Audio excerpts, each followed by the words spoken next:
रोचक कथा। जब भगवान राम ने भक्त के लिए बनाए रसोई।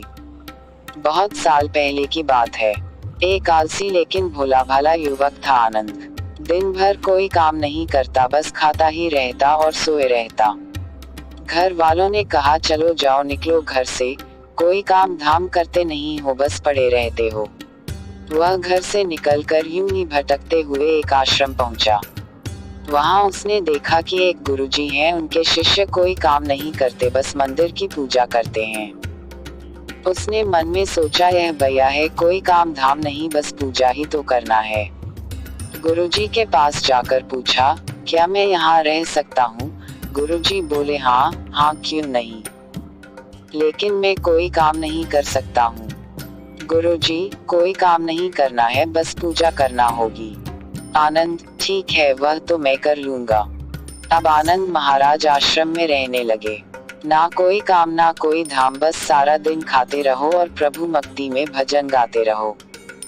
महीना भर हो गया, फिर एक दिन आए एकादशी। उसने रसोई में जाकर देखा, खाने की कोई तैयारी नहीं। उसने गुरुजी से पूछा, आज खाना नहीं बनेगा क्या? गुरुजी ने कहा, नहीं, आज तो एकादशी है, तुम्हारा भी उपवास है। उसने कहा, नहीं, अगर हमने उपवास कर लिया तो कल का दिन ही नहीं देख पाएंगे हम नहीं कर सकते उपवास। हमें तो भूख लगती है, आपने पहले क्यों नहीं बताया? गुरुजी ने कहा, ठीक है, तुम ना करो उपवास, पर खाना भी तुम्हारे लिए कोई और नहीं बनाएगा, तुम खुद बना लो। मरता क्या न करता। गया रसोई में। गुरुजी फिर आए, देखो, अगर तुम खाना बना लो तो राम जी को भोग जरूर लगा लेना और नदी के उस पार जाकर बना लो रसोई। ठीक है। लकड़ी, आटा, तेल, घी, सब्जी लेकर आनंद महाराज चले गए। जैसा तैसा खाना भी बनाया। खाने लगा तो याद आया, गुरुजी ने कहा था कि राम जी को भोग लगाना है। लगा भजन गाने, आओ मेरे राम जी, भोग लगाओ जी, प्रभु राम आइए, श्री राम आइए, मेरे भोजन का भोग लगाए। कोई ना आया तो बेचैन हो गया कि यहाँ तो भूख लग रही है और राम जी आ ही नहीं रहे। भोला मानस जानता नहीं था कि प्रभु साक्षात तो आएंगे नहीं, पर गुरुजी की बात मानना जरूरी है। फिर उसने कहा, देखो प्रभु राम जी, मैं समझ गया कि आप क्यों नहीं आ रहे हैं। मैंने रूखा सूखा बनाया है और आपको तरमाल खाने की आदत है, इसलिए नहीं आ रहे हैं। तो सुनो प्रभु, आज वहाँ भी कुछ नहीं बना है, सबको एकादशी है, खाना हो तो यह भोग ही खा लो। श्री राम अपने भक्त की सरलता पर बड़े मुस्कुराए और माता सीता के साथ प्रकट हो गए। भक्त असमंजस में। गुरुजी ने तो कहा था कि राम जी आएंगे, पर यहाँ तो माता सीता भी आई हैं और मैंने तो भोजन बस 2 लोगों का बनाया है। चलो कोई बात नहीं, आज इन्हें ही खिला देते हैं। बोला, प्रभु मैं भूखा रह गया, लेकिन मुझे आप दोनों को देखकर बड़ा अच्छा लग रहा है, लेकिन अगली एकादशी पर ऐसा न करना, पहले बता देना कि कितने जन आ रहे हो, और हाँ, थोड़ा जल्दी आ जाना। राम जी उसकी बात पर बड़े मुदित हुए, प्रसाद ग्रहण करके चले गए। अगली एकादशी तक यह भोला मानस सब भूल गया। उसे लगा प्रभु ऐसे ही आते होंगे और प्रसाद ग्रहण करते होंगे। फिर एकादशी आई। गुरुजी से कहा, मैं चला अपना खाना बनाने, पर गुरुजी थोड़ा ज्यादा अनाज लगेगा, वहाँ 2 लोग आते हैं। गुरुजी मुस्कुराए, भूख के मारे बावला है। ठीक है, ले जा और अनाज ले जा। अब की बार उसने 3 लोगों का खाना बनाया। फिर गुहार लगाए, प्रभु राम आइए, सीताराम आइए, मेरे भोजन का भोग लगाए। प्रभु की महिमा भी निराली है। भक्त के साथ कौतुक करने में उन्हें भी बड़ा मजा आता है। इस बार वे अपने भाई लक्ष्मण, भरत, शत्रुघ्न और हनुमान जी को लेकर आ गए। भक्त को चक्कर आ गए। यह क्या हुआ? एक का भोजन बनाया तो 2 आए, आज 2 का खाना ज्यादा बनाया तो पूरा खानदान आ गया। लगता है आज भी भूखा ही रहना पड़ेगा। सबको भोजन लगाया और बैठे बैठे देखता रहा। अनजाने ही उसकी भी एकादशी हो गई।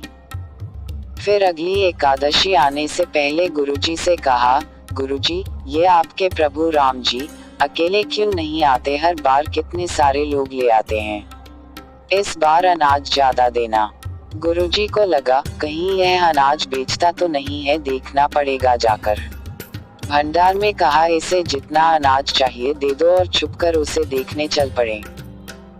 इस बार आनंद ने सोचा खाना पहले नहीं बनाऊंगा, पता नहीं कितने लोग आ जाएं।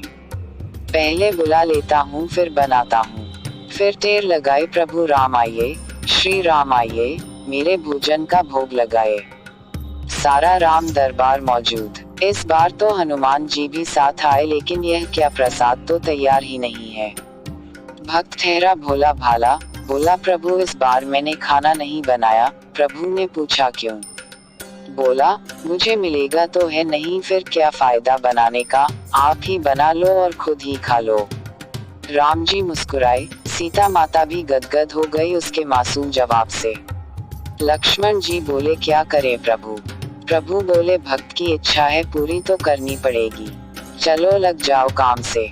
लक्ष्मण जी ने लकड़ी उठाई, माता सीता आटा सानने लगी। भक्त एक तरफ बैठकर देखता रहा। माता सीता रसोई बना रही थी तो कई ऋषि मुनि, यक्ष, गंधर्व प्रसाद लेने आने लगे। इधर गुरुजी ने देखा खाना तो बना नहीं, भक्त एक कोने में बैठा है। पूछा बेटा क्या बात है, खाना क्यों नहीं बनाया? बोला अच्छा किया गुरुजी आप आ गए, देखिए कितने लोग आते हैं प्रभु के साथ। गुरुजी बोले मुझे तो कुछ नहीं दिख रहा तुम्हारे और अनाज के सिवा। भक्त ने माथा पकड़ लिया, एक तो इतनी मेहनत करवाते हैं प्रभु, भूखा भी रखते हैं और ऊपर से गुरुजी को दिख भी नहीं रही है और बड़ी मुसीबत है। प्रभु से कहा आप गुरुजी को क्यों नहीं दिख रहे हैं? प्रभु बोले मैं उन्हें नहीं दिख सकता। बोला क्यों? वे तो बड़े पंडित हैं, ज्ञानी है, विद्वान हैं, उन्हें तो बहुत कुछ आता है, उनको क्यों नहीं दिखते आप? प्रभु बोले माना कि उनको सब आता है पर वे सरल नहीं है तुम्हारी तरह, इसलिए उनको नहीं दिख सकता। आनंद ने गुरुजी से कहा गुरुजी प्रभु कह रहे हैं आप सरल नहीं है इसलिए आपको नहीं दिखेंगे। गुरुजी रोने लगे, वाकई मैंने सब कुछ पाया पर सरलता नहीं पा सका तुम्हारी तरह, और प्रभु तो मन की सरलता से ही मिलते हैं। प्रभु प्रकट हो गए और गुरुजी को भी दर्शन दिए। इस तरह एक भक्त के कहने पर प्रभु ने रसोई भी बनाई। यह भक्ति कथा लोकश्रुति पर आधारित है।